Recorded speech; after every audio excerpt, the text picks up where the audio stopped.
আসাদুদ্দিন ওৱেইছিয়ে দুনিয়া থকালৈকে মুছলমান থাকিব, মুছলমানক কোনেও আঁতৰাব নোৱাৰে, মুছলমানক কোনেও শেষ কৰিব নোৱাৰে। এনেদৰে এক প্ৰকাৰ মিয়াক উচতনি যোগাইছে এতিয়া আসাদুদ্দিন ওৱেইছিয়ে।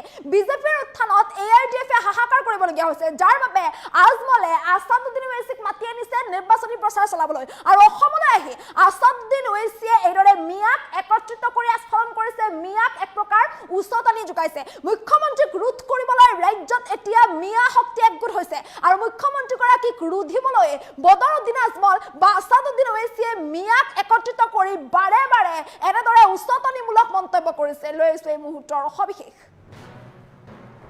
দুনিয়া থকালৈকে মুছলমান থাকিব, কোনেও আঁতৰাব নোৱাৰে, মুছলমানক কোনেও শেষ কৰিব নোৱাৰে যেতিয়ালৈকে পৃথিৱী থাকিব।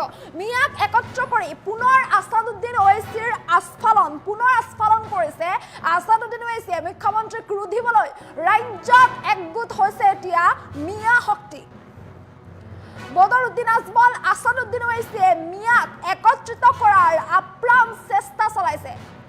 নিৰ্বাচনৰ প্ৰেক্ষাপটত এতিয়া থৰকাচুটি হেৰুৱাবলগীয়া হৈছে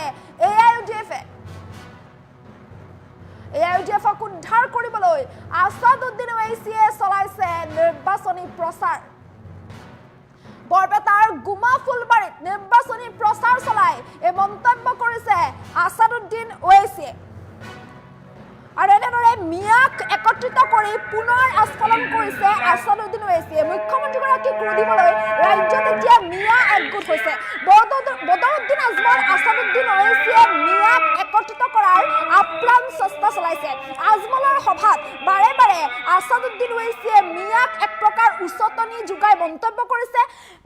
এই শান্তিৰ অসমত মিয়াক একগোট হৈ মাৰ বান্ধি থিয় দিয়াৰ বাবে উচতনি যোগাইছে আসাদুদ্দিন ওৱেইছিয়ে। গণভিত্তি হেৰুৱা আজমলে এতিয়া এক প্ৰকাৰ ওৱেইছিৰ জৰিয়তে অসমত নিৰ্বাচনী প্ৰচাৰ চলাইছে। কিয়নো নিৰ্বাচনৰ প্ৰেক্ষাপটত আজমলে ARDF থৰকাচুটি হেৰুৱাবলগীয়া হৈছে, যাৰ বাবে আসাদুদ্দিন ওৱেইছিৰ জৰিয়তে এতিয়া নিৰ্বাচনী প্ৰচাৰ চলাইছে। আৰু ইমানেই নহয়, আনকি আসাদুদ্দিন ওৱেইছিয়ে নিৰ্বাচনৰ প্ৰেক্ষাপটত অসমলৈ আহি আসাদুদ্দিন ওৱেইছিয়ে মিয়াক একগোট কৰাৰ চেষ্টা কৰিছে।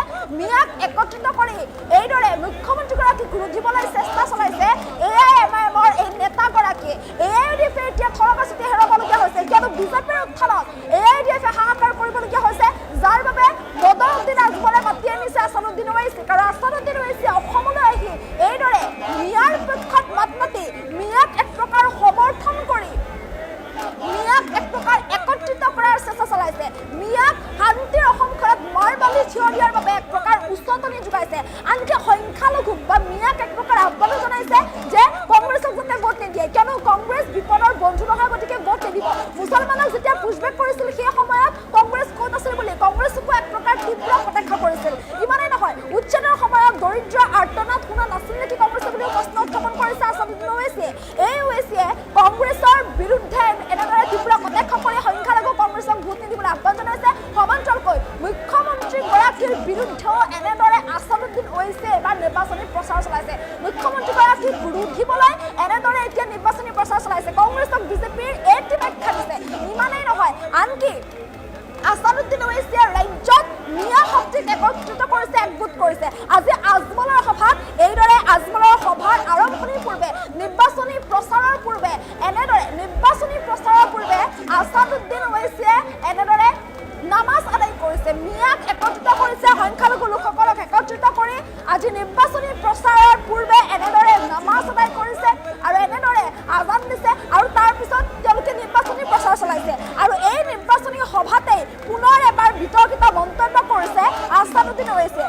আসাদুদ্দিন ওৱেইছিয়ে উল্লেখ কৰিছে যে দুনিয়া যেতিয়ালৈকে থাকিব, যেতিয়ালৈকে পৃথিৱী থাকিব, তেতিয়ালৈকে মুছলমানক কোনেও শেষ কৰিব নোৱাৰিব। মুঠৰ ওপৰত এইবাৰ মিয়াক একত্ৰিত কৰি এনেদৰে নিৰ্বাচনী প্ৰচাৰত ব্যস্ত হৈ পৰিছে অসমলৈ আহি এইগৰাকী নেতা আসাদুদ্দিন ওৱেইছিয়ে। আৰু আসাদুদ্দিন ওৱেইছিয়ে বাৰে বাৰে মিয়াক একত্ৰিত কৰি এক প্ৰকাৰ এনেদৰে উচতনি দিয়াৰ প্ৰচেষ্টা চলোৱা দেখিবলৈ পোৱা গৈছে। এই সন্দৰ্ভত মন্তব্য আছে, মন্তব্য শুনাবলৈ চেষ্টা কৰিছোঁ।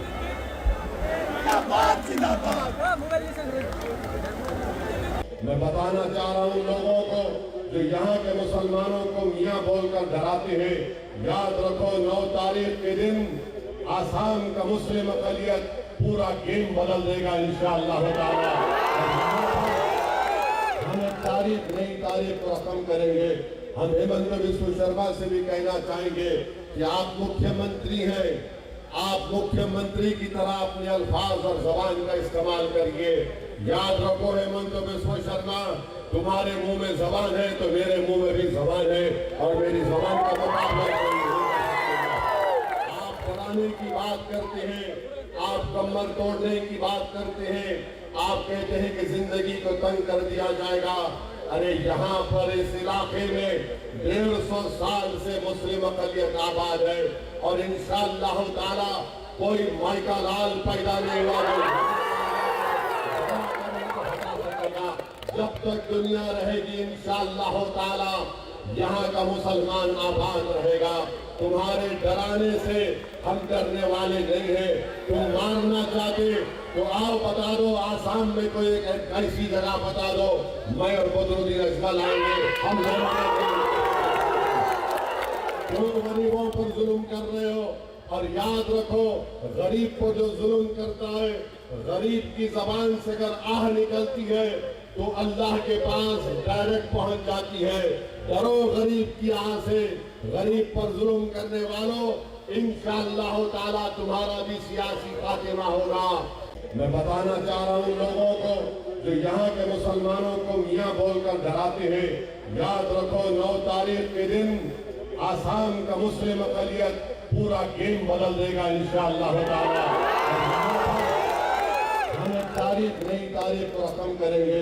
हम हेमंत बिस्व शर्मा से भी कहना चाहेंगे कि आप मुख्यमंत्री हैं, आप मुख्यमंत्री की तरह अपने अल्फाज और जबान का इस्तेमाल करिए। याद रखो हेमंत बिस्व शर्मा, तुम्हारे मुंह में जबान है तो मेरे मुंह में भी जबान है, और मेरी जबान का मुकाबला कोई नहीं कर सकेगा। आप डराने की बात करते हैं, आप कमर तोड़ने की बात करते हैं, आप कहते हैं कि जिंदगी को तंग कर दिया जाएगा। अरे यहाँ पर इस इलाके में 150 साल से मुस्लिम अक़लियत आबाद है, और इंशाअल्लाह ताला कोई माइका लाल पैदा नहीं हुआ जब तक दुनिया रहेगी। इंशाअल्लाह ताला यहाँ का मुसलमान आबाद रहेगा। तुम्हारे डराने से हम डरने वाले नहीं है। तुम मारना चाहते तो आओ, बता दो आसाम में कोई एक ऐसी जगह बता दो, मैं और बदरुद्दीन अजमल आएंगे, हम क्यों गरीबों पर जुल्म कर रहे हो? और याद रखो, गरीब को जो जुल्म करता है, गरीब की जबान से अगर आह निकलती है तो अल्लाह के पास डायरेक्ट पहुंच जाती है। डरो गरीब की आह से, गरीब पर जुल्म करने वालों, इंशाअल्लाह ताला तुम्हारा भी सियासी खातिमा होगा।